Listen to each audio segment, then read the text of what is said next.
Knowledge से बहुत बड़ी है practice. It is day 32, 32nd of practical communications series, and today I will be discussing more about photographic composition.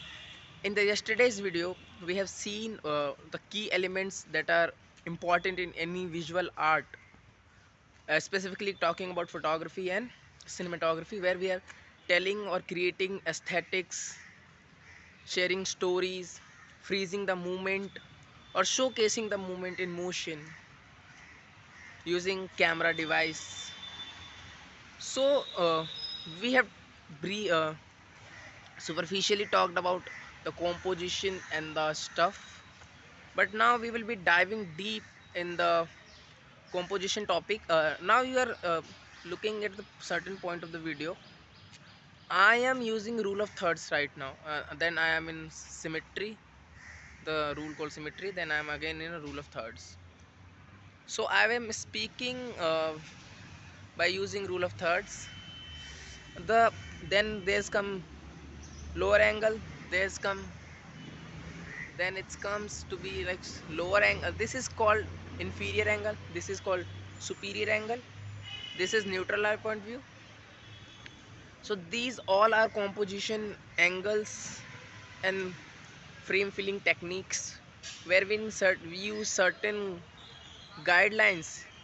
See, the purpose of compositional rules are very clear.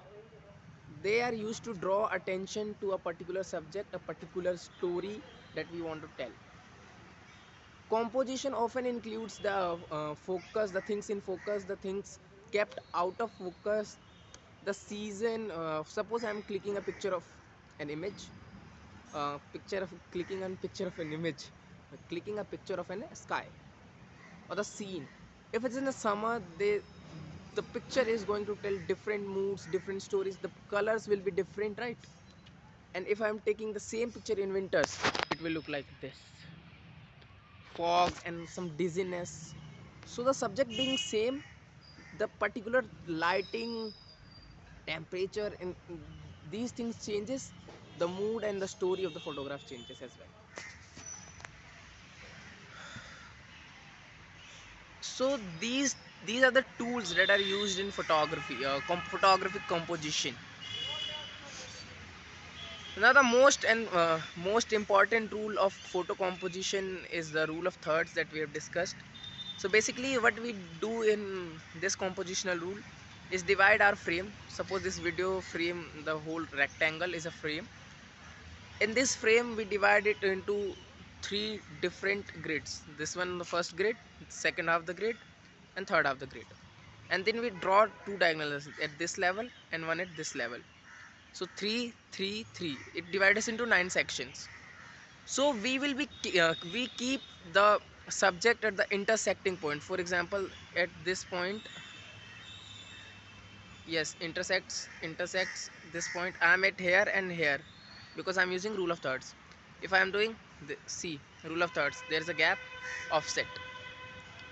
So this is how you use rule of thirds. Now in photography, these are just guidelines, these are not just rules. If you don't know anything about photography and if you're using it, you're gonna make a better image instantly compared to, suppose this is the random. Now see, rule of thirds, how it's improving my photography game. Again, this random versus rule of thirds. So this is the way you change your frame. And there's a more practical practicality in those things when you're applying. So if you're just a beginner, just moving things from normal random position in a frame to rule of thirds, positioning your camera that it lies in intersection points, those four intersection points, or nearby to them, not exactly on the dead point, but nearby would work. So in that case, you are creating a good composition. Overall, there can be, what we say, exceptions as well, because these are guidelines, these are not just rules. You can break them. In art is all about creativity. Art is when you are breaking the rule. For example, if I am in this rule of third frame, okay, here as well, rule of third. I break, I am in center. It doesn't, it is not following the rule of thirds, but still the image is balanced on both sides. This is creating symmetry. This is known as symmetrical composition. So we are breaking one rule to create a highlighted subject video. That's it for today. No clarity, consistency, and awareness. We all win.